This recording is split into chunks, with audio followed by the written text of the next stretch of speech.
Welcome to Crash Course, a podcast about business, political, and social disruption, and what we can learn from it. I'm Tim O'Brien. Today's Crash Course, Sam Bankman-Fried versus the crypto grift. Every generation produces a financier or business person who personifies how easy it can be to part fools from their money, part smart people from their senses, and part the media from skepticism. There's a long list of exhibits in that genre, from Charles Ponzi to Bernie Madoff. Does Sam Bankman-Fried belong in that pantheon? Well, there's lots of evidence suggesting he does. He and the cryptocurrency empire he built are the subjects of sprawling fraud and money laundering probes. His company, FTX, is bankrupt, and federal prosecutors in New York have indicted the 31-year-old former multi-billionaire for a range of financial crimes. SBF, as he's known, maintains that he is innocent of any wrongdoing, and of course, he still gets to have his day in court. But today, we get to have my Bloomberg News colleague, Hannah Miller, join us to discuss this epic mess. Hannah covers crypto and is the host of a new podcast, Spellcaster, about the life and times of Sam Bankman-Fried. Hey, Hannah. Thank you for having me. Great to have you on. Why don't we just start a little bit with your own journey, since we're talking about SBF's journey. When did he first appear on your radar as a crypto reporter? I'm assuming very early on, but tell me when he first sort of flashed into your awareness. Yeah, so I started covering crypto in 2021, and I remember one of the first things I did was really start researching the industry and making a list of dream interviews. So I had all these names on it, and he was at the top of the list. You know, I really quickly learned about FTX. I was very nervous when I sent in my interview request to his PR team. They said I could actually speak with him. And I remember I was so nervous during the interview and was definitely still finding my way as a reporter. And he was actually very patient during the conversation. So that was sort of the first time I was really interacting with him.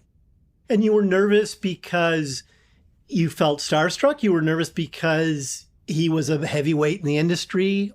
You were nervous because it was a new beat for you? All of the above? All of the above. And, you know, I remember this was during the pandemic, so I was just in my little studio apartment with no air conditioning, just sweating and talking with him. You know, he did walk me through everything, like, pretty carefully. Like, he was, like I said, very patient, calm. I didn't always have that experience with talking to founders. You know, sometimes people make you feel stupid, but he wasn't like that. And I remember walking away from the interview just like so relieved. I was like, oh my gosh, okay, I didn't screw up. What did you want out of the interview when you approached him? Was it on the record, or were you looking for just sort of a background or a primer on how the industry works? It was totally on the record. And this was around the time that he had talked about wanting to buy Goldman Sachs, which I was like, what? You know? I want to buy Goldman Sachs, too. Yeah. So, you know, I remember I brought that up. And the other thing, too, was... Wait, but give us a year on this. This was 2021. So it's a year before the stuff starts hitting the fan. Yeah. And then the other thing, too, was he talked about wanting to take, you know, FTX US public eventually, you know, and Coinbase had just gone through its direct listing. I brought that up, you know, and he was like, I think we do it a little differently than Coinbase. And, you know, now look where we're at. Very differently. What was your mind frame coming into it? Just pure curiosity?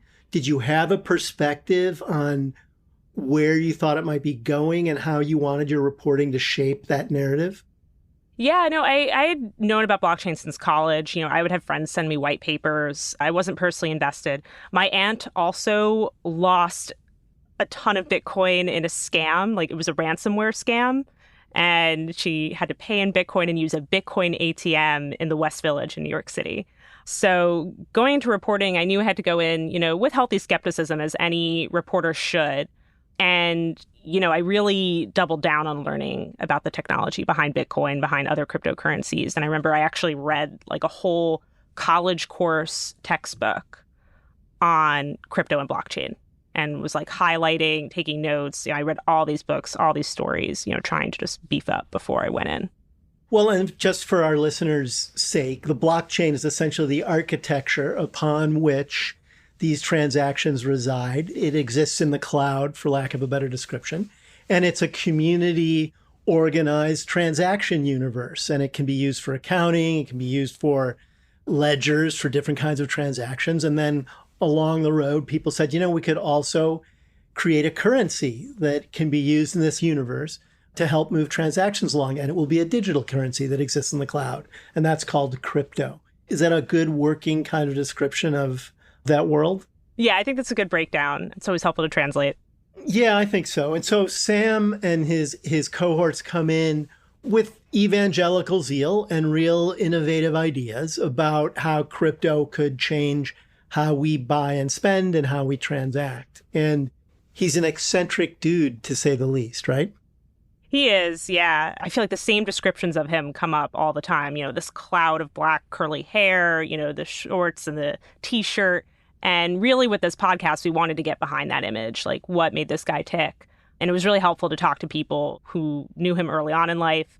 Like there's a lot of stuff that didn't make it in there. I was researching his high school, talking to people who attended his school. We had an amazing interview with one of his college friends that did make it into the podcast. So that was like really fascinating to sort of uncover the myth of Sam Bankman-Fried.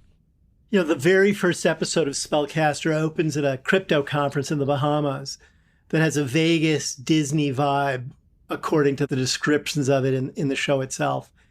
And during that episode, you offer up the great Michael Lewis, who is a casual acquaintance of mine and a Bloomberg Opinion contributor, waxing evangelical about a youngster he's interviewing on the stage, Sam Bankman-Fried. And he says this to SBF. You're breaking land speed records. And I don't think people are really noticing what's happened, just how dramatic the revolution has become. There's a status upheaval that's going on in the financial world, and you're sitting right in the middle of it. So you have even Michael Lewis, a veteran, savvy financial writer who is both enamored of this spell that SBF is weaving and to a certain extent very credulous about what it all amounts to. Do you think that was just common across the board? Was that sort of emblematic of the media rah-rah that surrounded Sam Bankman-Fried? Yeah, I think part of what the media loved about SBF was that he was available. For example, when I first spoke to him, I was really new to covering the crypto industry. I was shocked he even wanted to speak with me. But he would do that across the board. And, that's, as a journalist, if someone's willing to get on the phone with you, do it quickly, that's super helpful. But, I think there were people who tried to question his aura. I did that first story with him. But last summer, I did a story that really questioned whether he was, the JP Morgan of crypto. That was the nickname that everyone was calling him. And I wrote this whole story, saying he's not doing all these bailouts out of the goodness of his own heart. He's doing this to advance his own power, his own clout, his own control over the crypto industry. So I think there should have been more people questioning. Why do you think there wasn't? Why do you think he had this sort of halo of boy wonder and indefatigable innovator around him that kept the narrative going? Yeah, well, crypto is no stranger to scams and scandals and things like that. There are a lot of big personalities who are bad actors within the space. And I think Sam really tried to set himself up as an alternative to those people. He was talking with lawmakers. He was going to DC all the time. He was making big political donations. He helped set himself up as the good guy of crypto. And, I think people in the industry, a lot of them wanted someone who could give a clean face to the industry and were willing to support him. His openness and his willingness to court people and to present himself as the ambassador for the whole industry and the one who was transparent and trustworthy in and of itself could be a kind of grift, right? It preys upon a certain kind of trust, doesn't it? Yeah, it does. And, I think it was really a perfect storm. There was so much happening within the space. The pandemic obviously had created a lot of interest in crypto as people looked for safe harbor assets like Bitcoin or, supposedly safe harbor assets to put their money.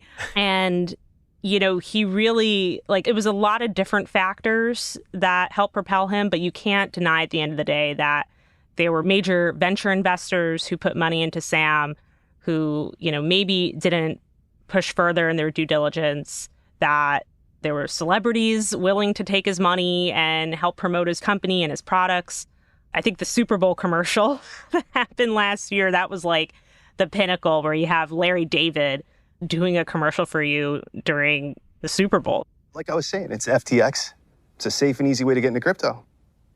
I don't think so. And I'm never wrong about this stuff. Never. It's crazy.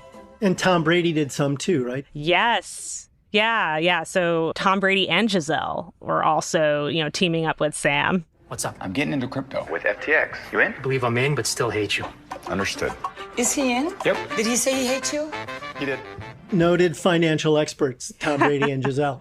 Yeah. So let's cut to the chase. One of my favorite parts in Spellcaster is the first episode when you go to a bachelorette party and then a wedding ceremony. You're in the midst of getting to know crypto, getting to know Sam Bankman-Fried, learning more about the industry, and you wind up at both a bachelorette party and then a wedding ceremony with a woman named Carolyn Ellison. And tell us a little bit about her and why it's so wild that you ended up in such close proximity to her. Yeah, so I had known about Caroline Ellison for a few years. She is a childhood friend of one of my best friends from college. So it's a small world. And I'd heard about her for a while. My friend would talk about, her friends from growing up, and she would always describe Caroline as the smartest person she knew. So I was very intrigued by who Caroline was. And then, I started covering crypto, and then I realized, oh my God, this girl's a huge, huge deal in this space. No, this is crazy. And she's a huge deal in this space. Why? So she was at Alameda Research, which is the trading firm that Sam Bankman-Fried founded prior to starting FTX.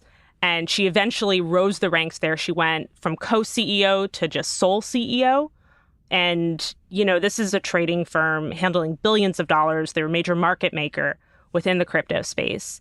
So when I realized her importance and the fact that I was going to be going on a bachelorette weekend trip with her in Memorial Day weekend 2022, I was nervous, excited. I also wanted to keep things very professional. This was about my friend, the bride. This wasn't about me trying to get a scoop. And I go into this in the podcast, but we did some pretty funny, maybe a little bit embarrassing bachelorette stuff, like learning a dance routine to a Britney Spears song, or, just drinking cocktails and having fun. So standard pre-wedding partying things. Yeah. And then, we did attend the wedding together. And about a month after the wedding, I ended up reaching out through her PR team, wanting to see actually if I could go down to the Bahamas to do a story on Alameda, because there was all this stuff about FTX, but Alameda was way more under the radar.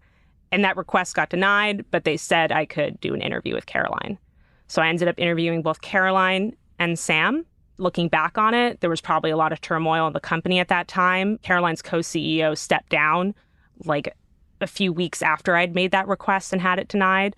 So I think probably the cracks were already starting to show for sure during that time. Now let's pause for a minute and talk about what you were sort of on the precipice of learning. Yes. And what you were seeing, which was, in most companies that involve both brokerage operations and market making, you separate the exchange, in this case FTX, from the market maker, in this case Alameda, which has been described in lots of different ways. People have called it a crypto hedge fund. They've called it a research firm. Essentially, it was pulling in lots of money that was meant to make trades in Bitcoin and other cryptocurrencies more liquid. And those trades would take place on a platform like FTX. But you want a separation of church and state so that the exchange is pricing things fairly and the market maker isn't taking advantage of insider knowledge. That can be a fraught relationship across the financial world, even when people observe these Chinese walls. There's always problems around it. Sometimes there's fraud. In the Sam Bankman-Fried, Carolyn Ellison world, there was very little practical separation of anything which you didn't really realize till you started talking a little bit further about them. And you have another moment in the podcast where you hear about Carolyn thinking about breaking up with her boyfriend, Sam Bankman-Fried. So not only are the businesses very cozy with one another, the people running the two businesses are literally cozy with one another. And a light bulb goes off in your head when you hear about this, doesn't it? Yeah, so these were two companies run by a bunch of people in their 20s and early 30s. And they lived together, they socialized together, they're in the Bahamas together. And I was just like, how do they keep these two companies separate? When they have to. I mean, you wouldn't want customers to be disadvantaged. You wouldn't want Alameda to have sensitive knowledge of how FTX traders work. I was like, how do they put these barriers in place when you're together 24/7, when you have the same corporate campus? So with these interviews I did with Caroline and Sam, the number one question I had was like, how separate are FTX and Alameda? And how do you make sure they stay separate? And I will say, Caroline was very confident, calm in the interview. She said, we're totally separate, that they have, barriers in place, that the only thing they really share are the staff who put in their, food delivery orders. And then when we did the interview with Sam, it was so tense. He was nervous. And this is August of 2022.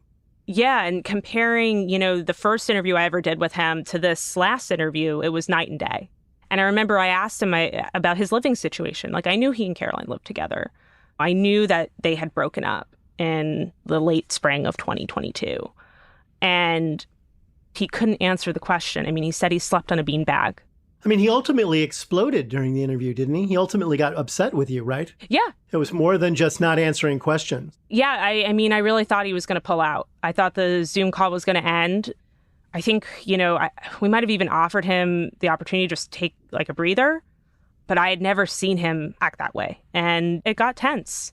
And later on, both his answers and Caroline's answers were used in the SEC and CFTC complaints. Their answers to your interview questions. Yes. So I saw the words staring back at me from these complaints. I was like, oh my God, those were the interviews I did. Where they said that these two companies were separate when in reality, they weren't. They were lying. They were lying. Things are seemingly now a little bit smelly. You had come into this to a certain extent starstruck, or at least in awe of sort of this mover and shaker in the industry spending time with you. Did your own thinking at this point begin to tilt in a different direction in terms of thinking about what you were looking at? I think it would have been hard for anyone in the industry to imagine the scale that this was at.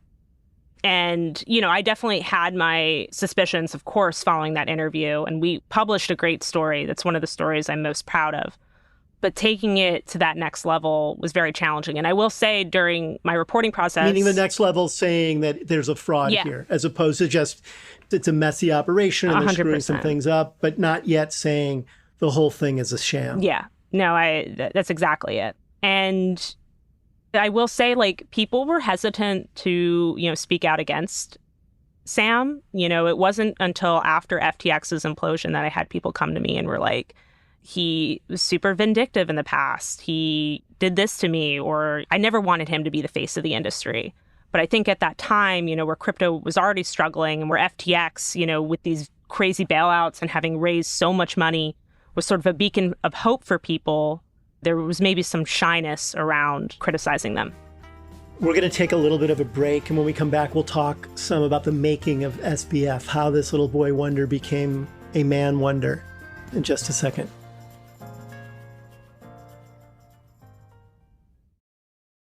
We're back with Hannah Miller, Bloomberg reporter extraordinaire and the host of a new podcast, Spellcaster, The Fall of Sam Bankman-Fried. And we're talking about Sam Bankman-Fried's journey and the ins and outs of trying to understand who he was and why it took so long for people to come around to the idea that he might just be a scamster. So, Hannah, you were just talking about how you sorted through the fact that there wasn't a Chinese wall between FTX and Alameda, and you began to get more suspicious about what the operation entailed. And so you began digging more. And as part of that digging, you end up exploring the world that SBF emerged from. Talk to me a little bit about that, particularly his college career. Yeah, so I was definitely just trying to learn what I could about Sam. And it really helped that I live in the Bay Area. I had actually lived in Palo Alto in Stanford housing, super close to where Sam had grown up and where he's now, under house arrest. So I could picture the world that he lived in. I knew people who he went to high school with, things like that. It all felt very familiar. Yeah. And I think having this idea, like knowing what Palo Alto is like, knowing what Silicon Valley is like, and how people really saw him as one of their own. And I think that also helped fuel venture investments in FTX. That sort of context was just invaluable to my reporting. So yeah, I ended up talking a lot to his parents' colleagues at Stanford. His parents were both at Stanford themselves? Yes. Yeah, they were both law professors and just beloved by students. I talked to people who'd had them, who just said, Barbara and Joe are amazing. Like, they had me over to their house for dinner. They're incredible. They did such a good job of inculcating a respect for the law in their son. I know. Well, that's the huge ironic thing. It's just his mom specializes in ethics. And, they had these dinner table conversations with him growing up, teaching him how to debate, teaching him about what's morally right versus morally wrong. And it's just crazy to think that this person who, if you had to do a lab experiment to make the perfect founder, it would be SBF, like just his background, his education, where he grew up. All those things, I think, added to the myth around him and drew people to him, including venture capital investors. And I also did a lot of research into his high school. What stands out to you about his high school years? Is there like a signal moment in high school for him that's emblematic to you of the person he would become? So I love this anecdote. They had, I think it was like a Spirit Week thing for his senior year. And they did like Bankman bucks. It was fake money with his face printed on it as like a prank. And someone offered to like sell it to me. It was one of his classmates. I was like, I'm not doing that. I don't like, no. But he went to this incredibly competitive high school. All the kids who were going here, like their parents were tech founders, professors, engineers. And, it was like super nerdy as a school. And it was like the smartest kids were the coolest kids usually. And I think that helped fuel maybe his competitive streak going forward. A lot of what Spellcaster focuses on is his love of gameplay, including video games, strategy games, that develops even further when he goes to MIT. And we have a great anecdote in there about how he would love to create these strategy games with members of his fraternity. Well, specifically, the one that stuck out for me was how he played diplomacy. Yes. And you get into that. And I think the people who play against him end up feeling like he's devious. Talk a little bit about that. Yeah, deception was part of his strategy. He would win your trust, get you over to his side, and then stab you in the back when it was convenient for him.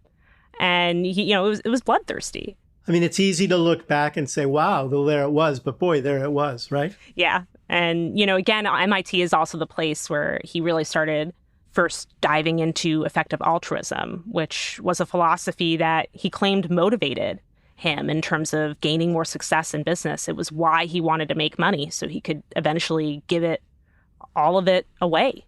I have to say, the effective altruism stuff, I kind of believe that if I was in an audience with Will McCaskill, who was SPF's sort of, I guess, mentor and philosophical guide in the world of effective altruism, it would be hard for me to describe that as a philosophy. It sort of feels to me like it's a get out of jail free card more than a philosophy. I think McCaskill says during one of his speeches that you should just go out there and make a crap load of money, quote unquote, more or less, and then do good things with the money you make. But it sort of implies that you can just make a crap load of money very quickly without cutting corners, or that you can just make a crap load of money and the act itself doesn't involve any kind of ethical considerations or possible compromises. And then you wash it all away by donating it to a variety of good causes, and then you get to go to your beach house. Isn't it sort of emblematic of the era we're in that a quote unquote philosophy like that took root around Sam Bankman-Fried and his cohorts? And there are many ways in which using investments and capital wisely is liberating for people. It creates jobs, it creates businesses. There's also lots of ways in which you do it in a predatory fashion to feather your own nest, and it can be destructive. And simply sort of telling people, just make that nut however you can make it, and then you can wash yourself clean by donating it. It's just too cute by half, I think. Yeah, like what you said about it growing up around, SBF. It made a lot of sense to me. Like, I think a lot of Sam and how he presented himself was showing that he was atypical, that there was something different about him. It was also an angle that, the media really liked to play up. I mean, he was the second biggest donor to Joe Biden in the 2020 election after Mike Bloomberg. So I think it really helped him just build up this image of... He got interviewed by Bill Clinton at crypto conferences. Yeah, I mean, it's crazy. So he leaves college and he begins working at Jane Street Capital in New York, and he begins dating during that same period of time. Tell me a little bit about that era in his life. What did he learn at Jane Street Capital? Yeah, so I mean, Jane Street, first of all, it's really prestigious. It's also a very secretive firm. And the podcast were actually able to give an inside look at like what a trading floor looks like at Jane Street, which was really cool to get. But yeah, I mean, it's very competitive. You are dealing with very incremental differences in price, whether you're looking at equities, ETFs, whatever. And I think it was a good fit for him initially in the sense, that he found other people who shared his interests. Jane Street has actually been associated a bit with EA. We do know that he dated a colleague there who he later gave a lot of money to her crypto firm. So, I think it sort of set the precedent for this mix between personal and professional when it came to business. Mingling love and money. Yep. In a very random way. He decides then to head out of Jane Street Capital and venture off on his own and become a crypto entrepreneur. Yeah, so in 2018 was when he first really started building Alameda. And again, he brought in people who he knew early on. He also brought in people from the EA movement. Some of Alameda's earliest backers are effective altruists. They were out in Berkeley, like hanging out, building stuff, working nonstop. We have this great scene where like they've lost power. They're trying to get it back. They're trying to call the landlord. They're trying to get back to work. And it's like Christmas time. So these were people who wanted to work hard, and their social circles and their professional circles were very blended as well. Like your friends were your coworkers. You spent all your time with them, basically. And in pretty short order, they began minting extraordinary amounts of money, in part because this was a new industry and they were on the ground floor, and they had both visibility and market moving power that gave them a lot of control over both trading patterns and pricing. Do you think they as a group felt that they were changing the world with crypto, or were they in on the joke? So we did an incredible interview for the podcast with an early Alameda employee who was very much excited about giving the money away, had some interest in crypto, but was really all about EA and, started to have doubts over the course of her time there. So, yeah, I do think they were true believers initially coming in. But at the end of the day, this was a very competitive thing. It was about making as much money as possible. It was about making sure that you had the right timing in place, the right people in place, because they were doing all these arbitrage trades in Japan. So it was a pretty complex operation. And I will say, yes, they were able to make tons of money very quickly, but these were also people with incredible pedigrees, connections. They were able to get a lot of money early on from friends, family, people who knew them. The stars lined up. Yeah. It's like, starting on third base or whatever. And saying you hit a triple. Yes, yeah. And then when Alameda was trying to raise money, we talked to an investor who considered backing them. And he noticed that they were making really big mistakes at times, sometimes costing the firm millions of dollars. That was just one of the red flags about Alameda that convinced him not to ultimately invest in them. Did they all believe in Sam Bankman-Fried, and did he tell them he had a vision? It sort of almost felt to me at times cultish. They're living in the same place in the Bahamas. They share the same work.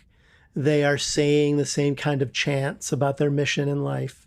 And the outside world's believing them. Did a lot of the people at the company believe Sam Bankman-Fried's lines about where things were headed? Yeah, I think so. Definitely the cult thing, that thought crossed my mind a lot during my reporting on this. And just the fact that, there were different tiers within the company. Like Sam had this inner circle of executives who were also, most of them were from personal parts of his life, whether they had gone to college together or, were friends of his brother or someone he was romantically involved with. These were people who had no separation between their personal and professional lives. Like FTX was their life. And I know from talking from employees, there who were lower on the food chain, maybe not part of that inner circle, that it could be very isolating to work there at times, that you're in the Bahamas, you're in a completely different country. The only people you know are your coworkers, and you're expected to work until 3 a.m. every day. And that, for some people, it was extremely difficult living there and being a part of that organization. I remember being struck by sort of the cultish kind of elements of it. I was at a Bloomberg conference in San Francisco, I think in 2018, on crypto, and I was part of a discussion about it. And I just raised the question that if it actually was going to replace old-fashioned money, fiat currency, that there was no central bank yet in the crypto universe. And if a crisis were to arise, there was no lender of last resort, and that economies had spent thousands of years realizing that, you needed some sort of an agent like this in the economy to deal with crises. Who would be there to sort of catch the knives when the music stopped? We have the Federal Reserve for that out in the real world, but in the digital paradise of crypto, there is no one doing that. It's everyone trusting one another to sort of stand by their bets. And the woman at the conference, and I can't remember what firm she was with, but she got very offended. And she said, well, if anyone has to start talking to us about the need for central banking or more regulation, we are just going to up and move and go to the Caribbean. And I thought, well, in fact, that's what they ended up doing. It was either the Caribbean or Hong Kong. That also seemed to me to be like a red flag. Yet another one of the red flags. Why are they setting up shop in the Bahamas at the end of the day? How do you answer that question? Why did they choose to be in the Bahamas? Yeah, it was friendlier regulation. Alameda and FTX had been based in Hong Kong, which up to a certain point had been friendly towards crypto, but then really, started cracking down, especially after China did so. China has an outright ban on cryptocurrencies. So going to the Bahamas, which was, trying to position itself as a new crypto hub, that was really advantageous to FTX and Alameda. And, they were an important part of the Bahamas while they were down there. Just that conference alone, drew so many people there. And we have some incredible reporting in the podcast on what it was like to be down in the Bahamas when Sam was first arrested and brought in and put before a judge. People were showing up and watching this event like as if it was some professional sports game. On that note, Hannah, I want to take one more break, and then we'll come back and wrap things up.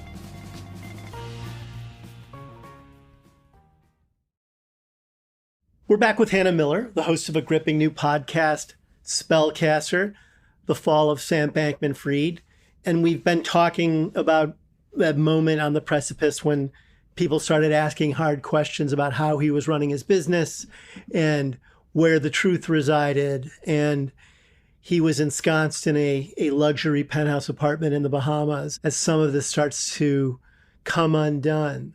Hannah, you mentioned that earlier, and I think in your own reporting, you said it was hard to imagine the full scale of what was wrong inside the empire. This was somebody who had been compared in the media favorably to Warren Buffett and to JP Morgan. When did you start to think it was even worse than you suspected? Was there a moment when you thought, oh my God, this is actually an outsized fraud and a lot of this might have been built on sand? Yeah, the image of him in handcuffs just made this feel real. Obviously I knew the situation was dire before that, but seeing him being arrested in the Bahamas and brought out, he was just so disheveled. I was like, oh my God, this is happening. And it was crazy to think about. Like I said, crypto has had a lot of crazy stuff happen. This was just scandal after scandal, collapse, bankruptcies, all in the months leading up to FTX. But this topped everything. The arrest, because it was so tangible and real. Yeah. And just the fact that this empire that he had built that so much of crypto was connected to. I mean, the web of influence that FTX had was so expansive. You saw like other companies crumble in the face of this, or, have to file for bankruptcy, or fledgling startups lose money that they had custodied with FTX. So it was just, the industry was just totally reeling. And it's hard to say whether crypto will hit the level it was at when FTX was at its peak. But, there's still obviously people who are convinced of the power of crypto, that there are still people investing in this industry. There are still people building in this industry. There's people looking to combine crypto with AI. I don't think this is something that's going to go away. FTX also went bankrupt after Sam Bankman-Fried was arrested. And one of your Bloomberg stories around the time memorably described what that bankruptcy revealed. And you wrote, documents filed in FTX's bankruptcy depict a freewheeling enterprise rife with conflicts of interest, self-dealing, and very little controls over what happened to customers' money. Funds were poorly tracked, leadership was haphazard, and meaningful oversight appears virtually nil. Has anything changed your mind that won't just be a very damning part of the case against him if and when he goes to trial? There's an incredibly strong case against SBF. And part of that, they have all these documents. They have this evidence that this is what was happening at the company, like all the things you listed. But they also have guilty pleas from Caroline Ellison and from Gary Wang. And they're cooperating. They are cooperating, yeah. So Gary Wang, he was Sam's friend from both math camp and college. He helped found FTX with Sam, who's chief technology officer. And they've given what they can to prosecutors. They're working with authorities. I think it's going to be a real uphill battle for Sam at this point. I mean, these are very serious allegations against him. And the other thing to remember is that, I say this all the time, there are still people who haven't gotten their money back. There are still people with so many questions of whether they're going to recover their life savings. I mean, the nut of what he's been charged with is a year-long fraud in which he used billions of dollars of FTX customer funds for personal expenses and high-risk gambles through Alameda. Mm-hmm. And yet he's repeatedly said he didn't know what went on there. Do you find that credible, that he didn't know what went on? No. I mean, in that last interview I did with him, the whole time he was talking about not having anything to do with Alameda, but I knew he had orchestrated the company's bailout deals and called him out on that. I think he's someone who manipulates the narrative when he wants to and uses it to his advantage. I think he's also someone who really likes to talk himself through things and give these very convoluted answers. I think it's going to be very hard for him to use those tactics to defend against these allegations. Hannah, we always like to ask people on the show what they've learned over time. What do you know now about the crypto world and Sam Bankman-Fried that you didn't know when you embarked on this journey as a new reporter a few years ago? I think the top thing I've learned is that be suspicious of anyone who claims to be a hero, especially in this industry, and really question their motivations. Look at how it benefits them personally. And then, I don't know, I still think crypto has to figure out what exactly it wants to use blockchain technology for. This is an industry still finding its legs, and these bad actors are just hobbling things. Like the rest of us, crypto will have to figure out what it wants to be when it grows up. Exactly. Yeah. Thanks for joining us today, Hannah. No, thank you for having me. You can find Spellcaster, The Fall of Sam Bankman-Fried, wherever you listen to podcasts. You can find Hannah Miller on Bloomberg's website, the Bloomberg Terminal, and on Twitter at HGMiller29. Here at Crash Course, we believe that collisions can be messy, impressive, challenging, surprising, and always instructive. In today's Crash Course, I learned that skepticism is always a healthy thing, even if you're confronted with the boldly new and innovated traveling under the guise of a mop of black hair and big Bermuda shorts. What did you learn? We'd love to hear from you. You can tweet at the Bloomberg Opinion handle @opinion or me @Tim O'Brien using the hashtag Bloomberg Crash Course. You can also subscribe to our show wherever you're listening right now and leave us a review. It helps more people find the show. This episode was produced by the indispensable Anna Mazarakis, Moses Andam, and me. Our supervising producer is Magnus Henriksen, and we had editing help from Sage Bauman, Katie Boyce, Jeff Grocott, Mike Nitza, and Christine Vanden Beilard. Blake Maples does our sound engineering, and our original theme song was composed by Luis Guerra. I'm Tim O'Brien. We'll be back next week with another Crash Course.